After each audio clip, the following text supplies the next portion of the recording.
Oi pessoal, tudo bem?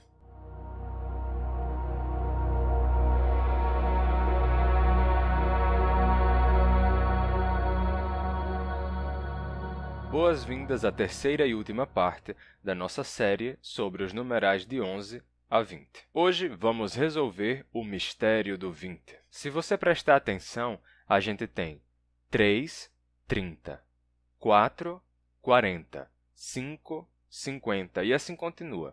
Mas com o 20 é diferente. Ele não parece ter nenhuma semelhança com o 2, né? 2, 20. Teremos que voltar alguns milênios no tempo para resolver esse mistério. E a propósito, não é necessário ter visto os dois primeiros vídeos para poder ver esse aqui. Os outros podem ser vistos depois, sem problema. E esses vídeos estão sendo feitos em resposta a uma moça que tinha se gravado perplexa com os nomes de alguns números. Eu finalmente consegui encontrar de novo o perfil dela.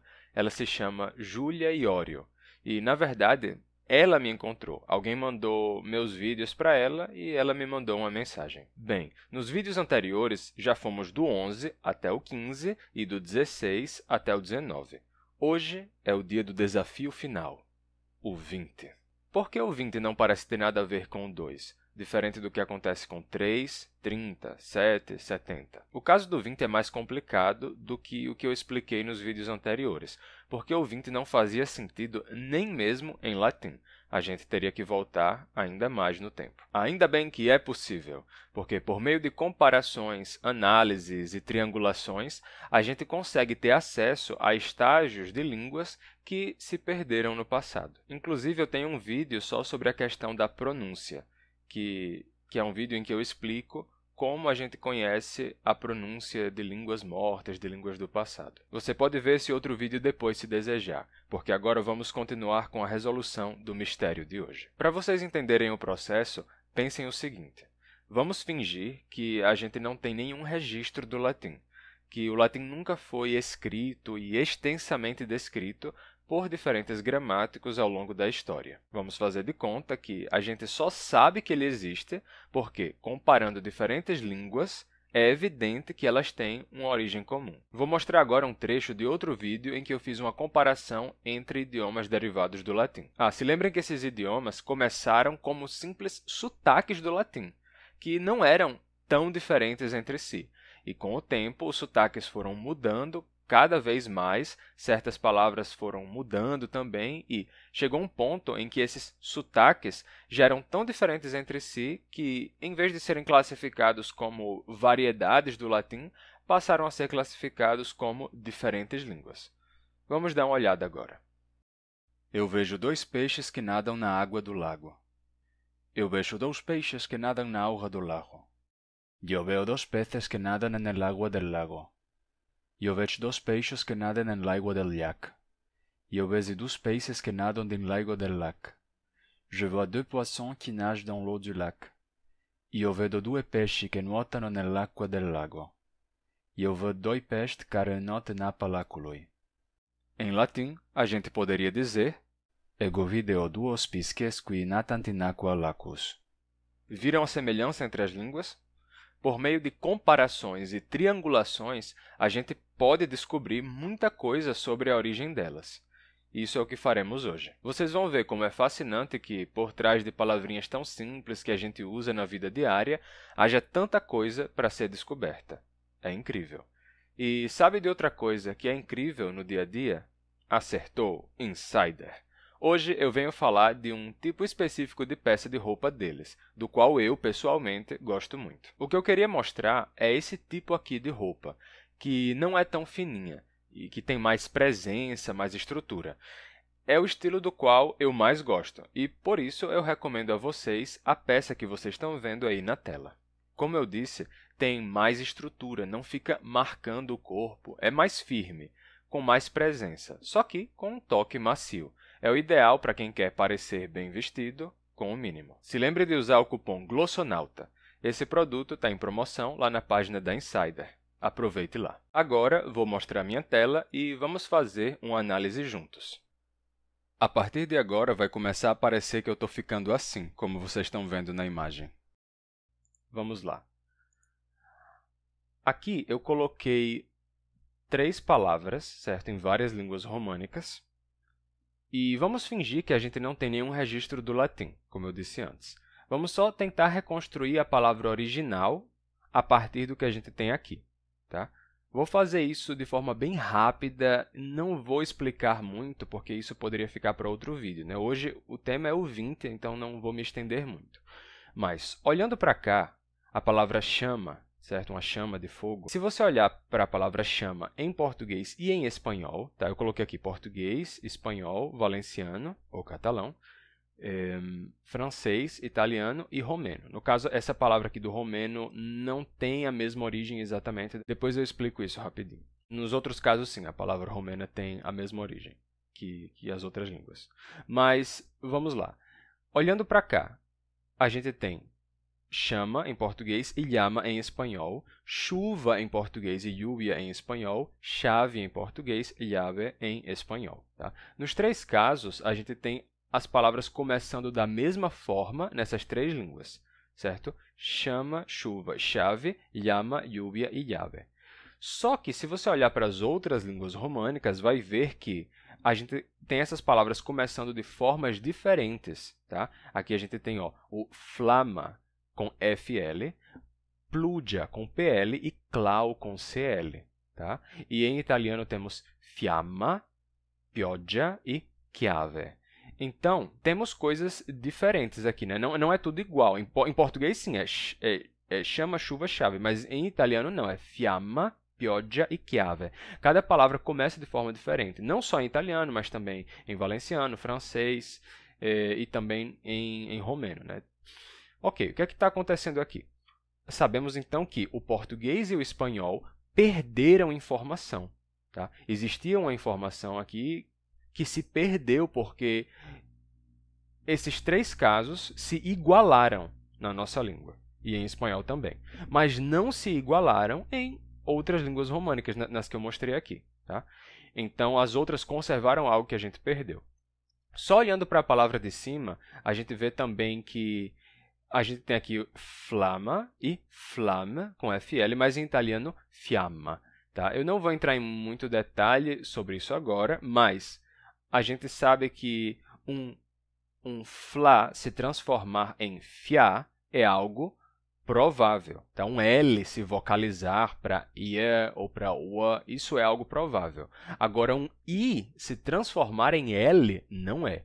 Então, a gente sabe que o movimento da mudança é de fla para fiá. O italiano aqui perdeu algo que o francês e o valenciano conservaram. Tá?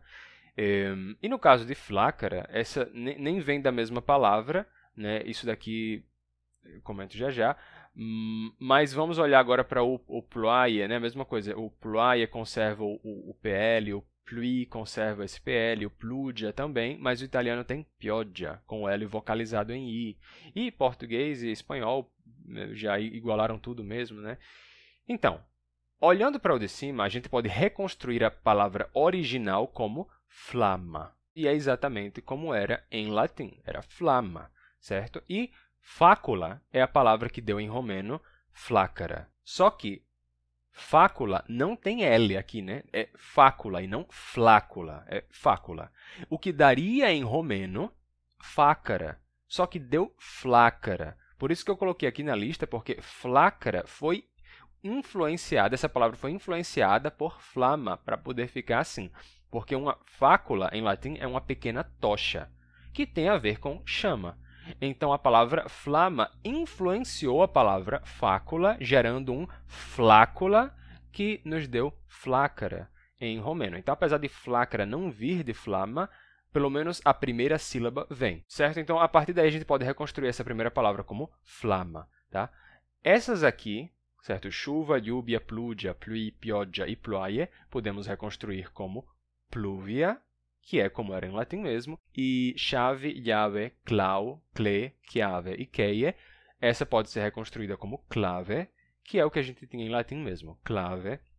Tá? E essas duas, num latim mais tardio, são pronunciadas como pluvia e clave, e num latim mais antigo, pluvia e clave, certo? E bem, é isso, tá? Clave é a palavra-chave, né? Clavis, só que na sua forma, na raiz oblíqua, o acusativo sem M, aqui pluvia para chuva, flamma é chama mesmo, facula era uma pequena tocha, mas passou a significar chama em romeno, com influência da palavra flama também no começo. Isso é o que a gente pode fazer, assim, comparando as línguas para reconstruir palavras na sua forma original. O legal é que no latim você pode olhar para as palavras, reconstruir a forma original e depois você vai lá e verifica se era isso mesmo, porque nós temos registro escrito do latim. A gente pode, né, olhar para isso tudo aqui e reconstruir a forma chuva, a palavra chuva para pluvia, e podemos verificar se era assim mesmo, e com clave é a mesma coisa, a gente pode fazer a reconstrução e verificar, tá?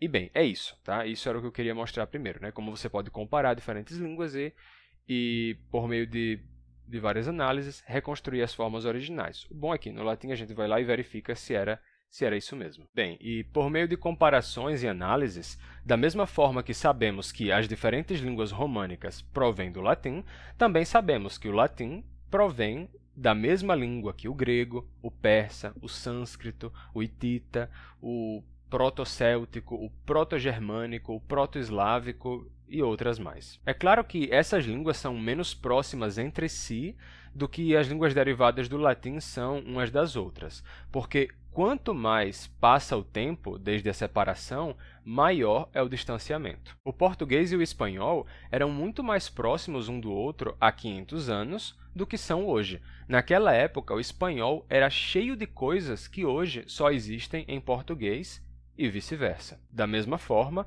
o proto-itálico e o proto-helênico, que são as línguas que deram origem ao que conhecemos como latim e grego, eram muito mais próximos um do outro do que o latim e o grego eram entre si. Mas vamos agora à próxima análise. Tá, mais uma vez, vamos fazer aqui... Ok, eu tinha deixado isso aqui para a gente dar uma olhada. Tá? Em latim, a gente tem pater. Em grego antigo, a gente tem pater. Em inglês antigo, father. Em sânscrito, pitr. Em persa, pedar. E em gaélico, pronunciado em gaélico antigo, ather. Todas essas palavras têm uma origem comum, certo? Mas podemos ver aqui que... Vamos olhar só para o P inicial, certo?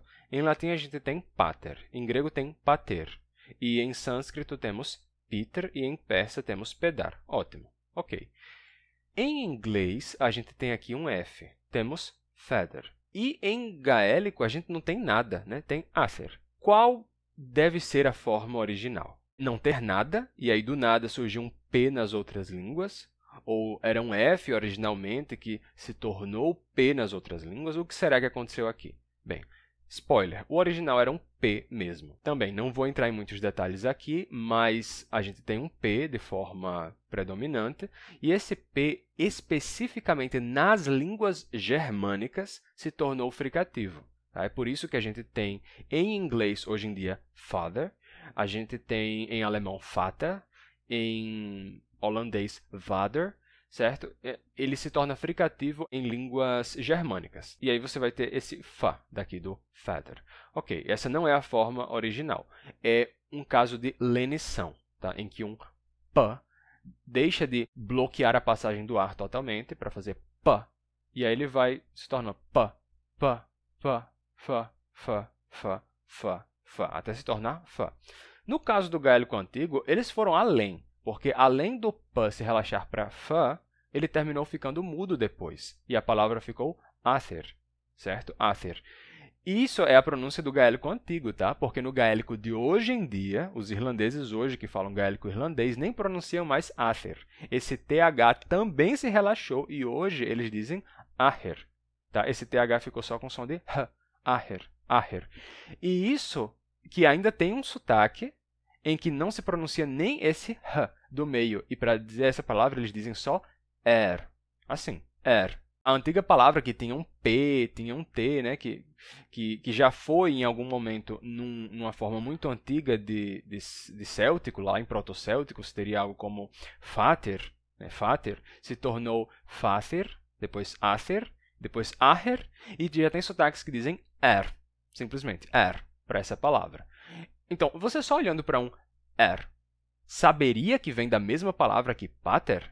Difícil, né? Mas sim, vem. E fazendo toda essa análise entre várias línguas da mesma família, línguas indo-europeias, a gente reconstrói a forma original dessa palavra assim, certo? Seria algo como pater. E a partir daí a gente tem as formas derivadas. Também não vou entrar em detalhes sobre isso aqui, mas isso tem a ver com uma teoria que explica as mudanças dos sons do proto-indo-europeu para as línguas indo-europeias de forma geral. Tá? Isso daqui dá um A em grego, se ele tiver assim entre consoantes ou no começo de palavra antes de uma consoante, isso sempre vai dar um A em grego. Tá? Pode dar outros resultados em diferentes línguas indo-europeias. A gente tem esse H2, mas também tem o H1, que dá um E em grego, e tem o H3, que dá um O em grego. Tudo bem, a gente tem essa forma original, né, e vai dar esses diferentes resultados que eu mostrei aqui.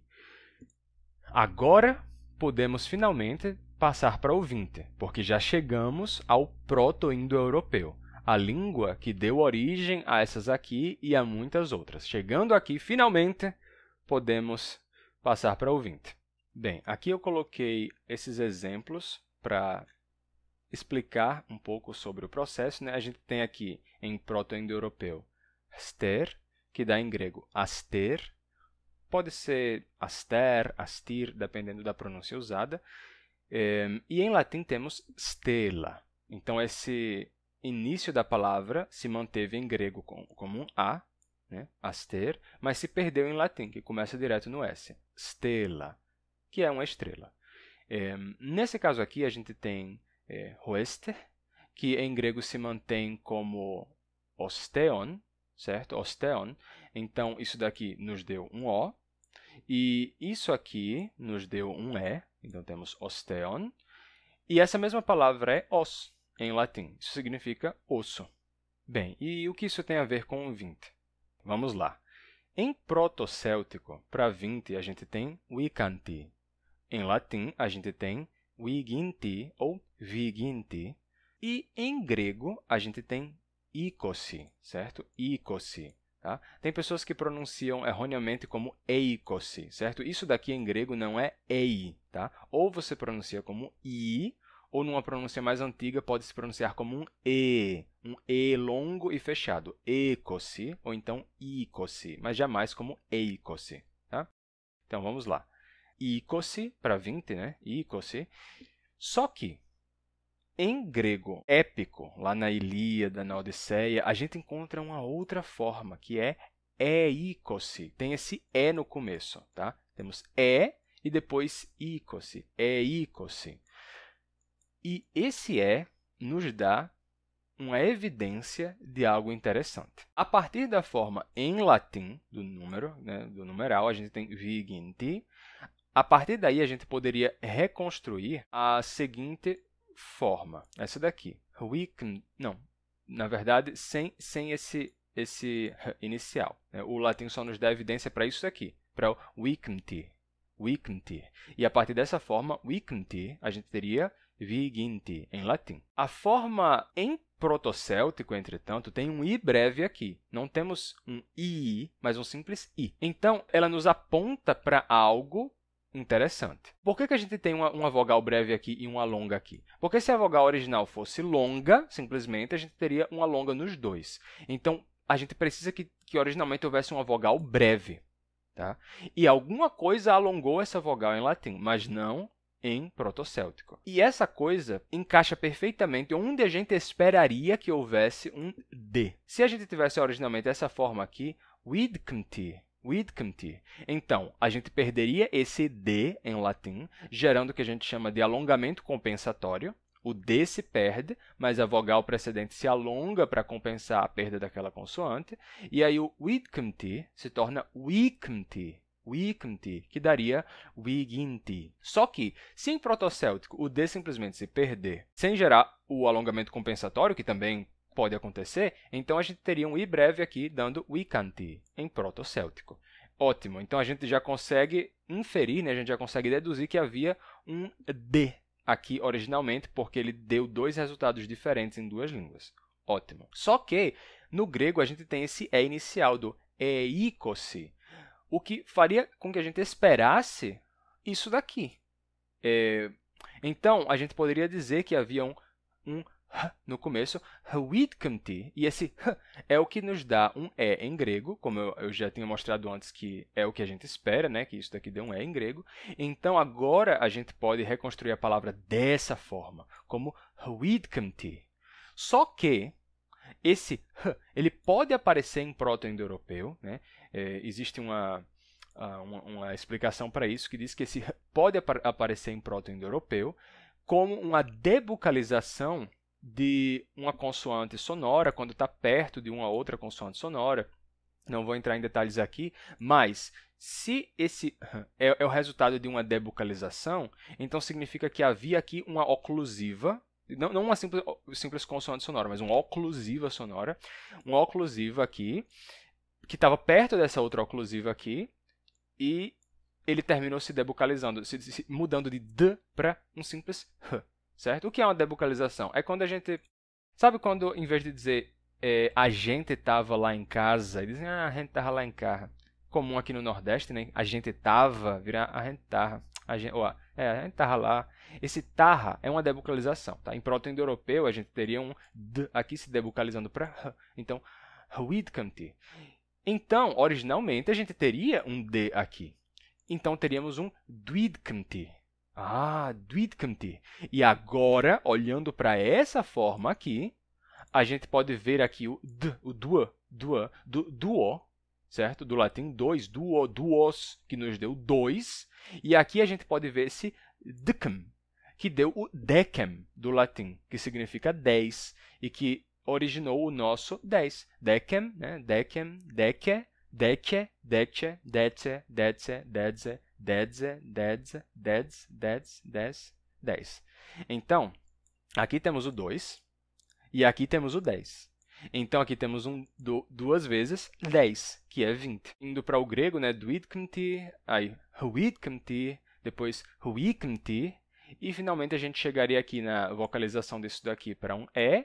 Aí esse w se torna um w em grego, essa é a letra de gama, que era usada em alguns dialetos gregos, né? Isso tinha originalmente em grego, e ele sobreviveu no eólico, em alguns dialetos gregos por mais tempo, né? Depois se perdeu. Mas a gente teria euicati, que depois daria a forma uicati, que é atestada em dórico. Então, em dórico, nós temos registro dessa grafia aqui, uicati, certo?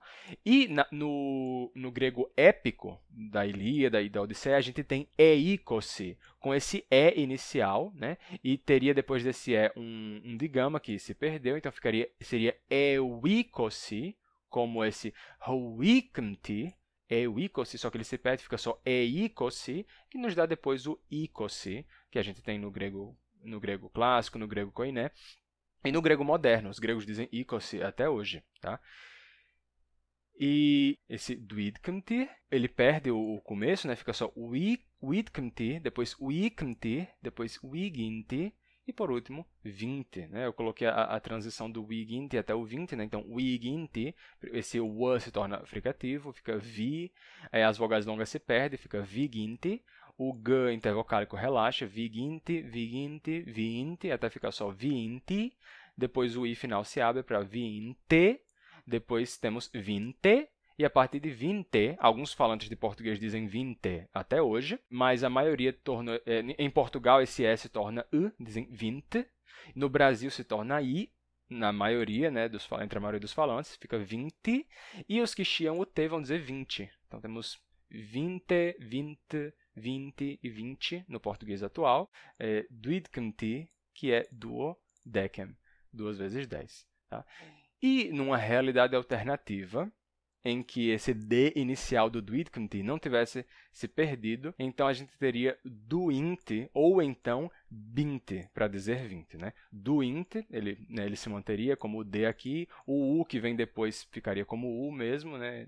Esse W, no caso, né, ele poderia, assim como no duo, ele se tornou duo em latim, a gente poderia ficar duinte, é uma possibilidade, ou então ele se tornaria binte, com B, porque quando a gente tem esse grupo aqui, como dui em latim, é comum que esse dua se torne b, certo? Ele fica com a oclusão do D, que fecha a passagem do ar, mas com o arredondamento labial do W, né? Com a labialização do W.